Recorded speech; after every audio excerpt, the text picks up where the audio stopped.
ആരോഗ്യത്തിൽ, വിദ്യാഭ്യാസത്തിൽ എന്തിന് ഭക്ഷണത്തിന്റെ ഗുണമേന്മയിൽ വരെ കേരളം മികച്ച സ്ഥാനങ്ങളിൽ തുടരുമ്പോൾ ഒരു മനുഷ്യന് ജീവിതം കരുപിടിപ്പിക്കാൻ ഏറ്റവും ആവശ്യമായ ജോലിയുടെ കാര്യത്തിൽ കേരളം ബഹുദൂരം പിന്നിലാണ്. രാജ്യത്തെ സംസ്ഥാനങ്ങളിൽ തൊഴിലില്ലായ്മ നിരക്ക് ഏറ്റവും കൂടുതലുള്ള രണ്ടാമത്തെ സംസ്ഥാനമാണ് കേരളം. കഴിഞ്ഞ വർഷത്തെ 7% എന്ന കണക്കിൽ നിന്ന് ഈ വർഷം അത് 7.2%മാണെന്നാണ് കേന്ദ്ര സ്റ്റാറ്റിസ്റ്റിക്കൽ മന്ത്രാലയത്തിന്റെ വാർഷിക പീരിയോഡിക് ലേബർ ഫോഴ്സ് സർവേയിൽ പറയുന്നത്. എന്നാൽ സംസ്ഥാനത്തെ യുവാക്കളുടെ കാര്യമെടുത്താൽ ഏറെ ആശങ്കപ്പെടേണ്ടതുണ്ട്. 100-ൽ 29 പേർക്കും തൊഴിലില്ലാത്ത സംസ്ഥാനമായി കേരളം മാറുകയാണ്. പണിയില്ലാത്ത അഭ്യസ്ത വിദ്യരായ യുവതയുടെ കേരളം. വിദ്യാഭ്യാസ രംഗത്തെ കേരളത്തിന്റെ നേട്ടങ്ങളെയും നമ്മുടെ സ്കൂളുകളുടെ സൗകര്യങ്ങളുടെയും വികസിത രാജ്യങ്ങളുമായി പോലും താരതമ്യപ്പെടുത്താറുണ്ട് നാം. അതിന്റെ പേരിൽ മേനി നടിക്കാറുമുണ്ട്.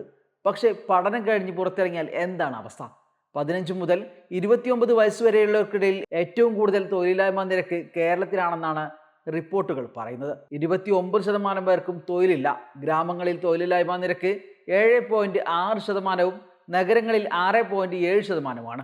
സ്ത്രീകളിലാണ് തൊഴിലില്ലായ്മ നിരക്ക് ഏറ്റവും കൂടുതലുള്ളത്, 11.6%. ഗോവയാണ് കേരളത്തിന് മുമ്പിൽ തൊഴിലില്ലായ്മ നിരക്ക് കൂടിയ ഏക സംസ്ഥാനം.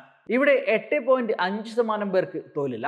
2017 മുതൽ 22 വരെയുള്ള കണക്കുകളുമായി താരതമ്യം ചെയ്താൽ കുറഞ്ഞ നിരക്കാണ് ഇപ്പോൾ കേരളത്തിലുള്ളതെന്ന് പറയാമെങ്കിലും ജോലി നൽകുന്ന കാര്യത്തിൽ കേരളം ഇപ്പോഴും പിന്നിൽ തന്നെയാണ്. രാജ്യത്തെ തൊഴിലില്ലായ്മ നിരക്ക് 3.2%. അതായത് ദേശീയ ശരാശരിയേക്കാൾ ഇരട്ടിയാണ് കേരളത്തിലെ തൊഴിലില്ലായ്മ.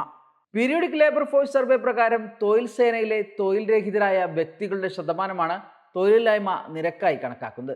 ഏറ്റവും ഒടുവിലെ കണക്കുകൾ പ്രകാരം സംസ്ഥാനത്തെ എംപ്ലോയ്മെന്റ് എക്സ്ചേഞ്ചുകളിൽ രജിസ്റ്റർ ചെയ്ത് ജോലിക്ക് വേണ്ടി കാത്തിരിക്കുന്നവരുടെ എണ്ണം 28.4 ലക്ഷമാണ്. ഈ തൊഴിലില്ലായ്മ ജനതയുടെ എണ്ണത്തിലാണ് വീണ്ടും വർധന വന്നിരിക്കുന്നത്.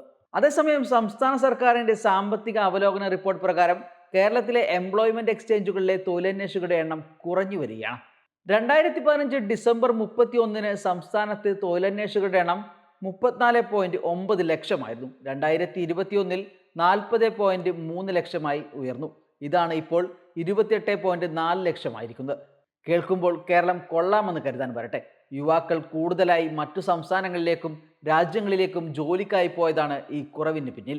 മലയാളികളെല്ലാം കേരളത്തിൽ തന്നെ ജോലി ചെയ്യാൻ തീരുമാനിച്ചാൽ സംസ്ഥാനത്തെ തൊഴിലില്ലായ്മ നിരക്ക് ഇതൊന്നുമാകില്ല ഉണ്ടാകാൻ പോകുന്നത്.